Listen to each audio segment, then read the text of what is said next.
So before you rush into pig farming, this is a must-watch video. And by the way, I'm at the farm and it's been raining heavily. It's been crazy today. The rains have been coming down heavily. So before you rush into pig farming, this is a video you must watch so that you will not go and waste millions making so many mistakes, and at the end of the day having your money go into the thing disappearing.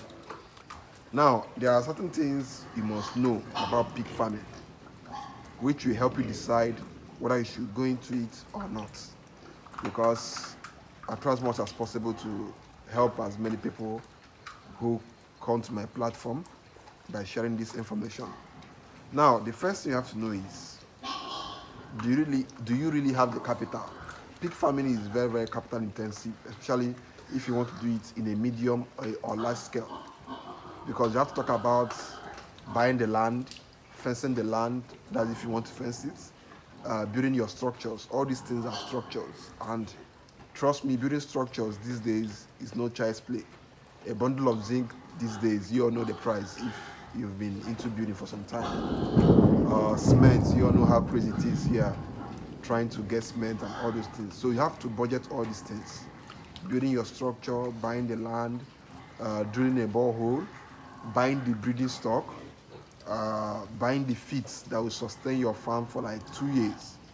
Now you have to consider and factor in all these costs before you even start talking about your profit, because it will take about almost 2 years before you start making profits and before you start selling your animals. That is the truth.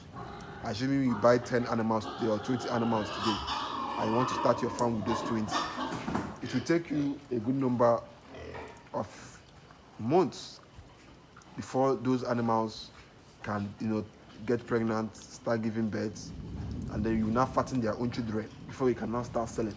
So if you look at it, it will take almost about 2 years, roughly 2 years, before you can now start making anything out of your farm. So for that 2 years, you'll be putting.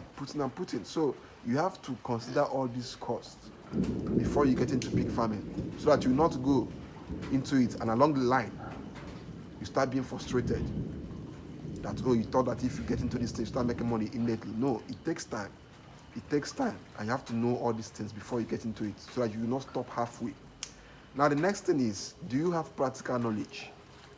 Going into pig farming without any knowledge is as good as you climbing a mountain and jumping off from that mountain, knowing fully well that you crash and you may not survive it. So having practical knowledge is a must. Pig farming is not like a business that you get into it and learn along the way. No, you must have the basic knowledge at least. Even if you don't have any other knowledge in pig farming, at least you must know how to feed your pigs properly and how to medicate them properly, except you want to engage a vet or a professional. But if it's something that you're doing in a small scale or medium scale, you should try your best to learn all those things, except you're doing it in a large scale where you have consultants, where you have vet doctors, where you have experienced staff working for you. Then that's a different thing. But if you're doing it in a medium scale or small scale where you'll be involved in the day-to-day activities on that farm, you must learn all these things. You must have that practical knowledge. If you don't have this practical knowledge, you end up making so many mistakes, and before you know it, your farm, you start asking yourself, where have all the money you invested gone? Because you've not done the right things. Now the third thing you must know before you get into pig farming, so as to save you millions, is what kind of breeding stock are you starting with? Like I always say in my videos, the breeding stock you start your farm with is the foundation of your farm. Now, if you start your farm on a weak foundation, your farm will not give you what you want, because poor breeding stock will grow poorly. They will not give birth in high number. They will not give you what you want in terms of growth and reproduction. So therefore, your farm will not, be giving you a lot of profits. If you have 10 pigs, 10 female pigs that are giving birth, and those 10 female pigs give birth to 10 each, that's about 100 pigs in one cycle. Then another person has another 10 pigs that give birth to 5. That's 50. That means the profit you make is going to be 50 times, sorry, it's going to be times 2 of what that person will make. Because imagine if you have 50 pigs and another person has 100 pigs from that same 10 pigs. That means that person, if that person makes, let's say, 30,000 naira profit from each pig, that's about I think 3 million in profits. While you that only have 50 pigs, you are making about 1.5 million. So the difference is always there. Therefore, you must go for pigs of high quality, of good genetics, pigs that are impressive. Just by me looking at them, you'll be impressed. Just by looking at those pigs, you'll be impressed. Because if you see a pig that is good, you don't need someone to tell that this pig is good. Just by looking at it, the body structure, everything, you will know that this pig is wonderful. So you must always start your farm with good breeds. Here on the farm, we have the TN70s, we have the large whites, we have the Pietres, we have the Durocs. So any of them is okay for you to start, most especially the TN and the large white. Any of them is okay for you to start with. And of course, once you buy pigs from us, you also get a 1-year free consultancy from us, because we don't just want to sell you pigs. No, we want to sell you pigs and also help you raise those pigs well. Because it doesn't make any sense that you buy pigs from us and when those pigs are sick, you call us and we'll be like, no, we can't help you, or we'll take time to respond. No, as long as you buy pigs from us, you have our attention 24/7. We'll always help you out and respond to you as fast as possible, because you bought animals from us, and you, of course, we will give you that 1-year consultancy as a bonus for buying animals from us. Now, the next thing you have to consider before you start your pig farm to save yourself to millions is, do you have a ready market? Market is very, very important. You can't get into a business. As you can see, the rains have been crazy today. All this thunder. It's almost as if it's 4 o'clock, but this is about 12 p.m. This is just afternoon, and everywhere is dark like this. Check everywhere out. Everywhere is almost dark, but the sun is coming out. So back to what I was saying. Do you have a market? A market. You can't go into a business where you don't even know whether you will sell or not. You must have a market. So before you get into a pig farm, before you even start buying land, ask yourself, or not just yourself, ask people around you, those who are doing pig farming around you, is there a market for this in this location? But I believe, as long as you're in a Christian-dominated area, you must always have market, because people consume pork. The only people that I know who don't really consume pork that much, or who don't really consume pork at all, are Muslims.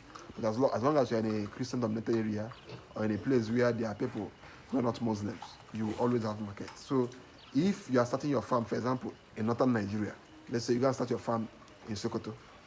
I don't know what you're looking for in that Sokoto. I don't know what you're looking for there, because most likely you won't have enough sales compared to someone who is in the south, who is in Abia State, who is in Aba, like us. You won't have that much market. Now the next thing is, what kind of staff do you have? This is the last question, or the last thing you must consider. What kind of staff do you have? The staff you have in your farm will play a very big role in the success or failure of your farm. So therefore, even though you want to be the person in charge of running your farm, probably you don't want your staff to know the things you know. But how will you have staff and you don't want them to know the things you know? Personally, on this farm, almost all the staff here know as much as I know. I always tell them that, see, you have become experts in pigs simply by working in this farm. Because I try my best to make sure that all my staff know everything I know. Anything I learn newly, I share to them. Now, assuming you may not have that time to always be at your farm, it's always best to train your staff. And I always say, you have to choose character over experience. Don't just say, because someone is experienced, you employ them in your farm. No. Look at character. Character is important. Someone who is reliable, who is honest, who is straightforward, who is diligent is far more better than someone who is just experienced without these traits.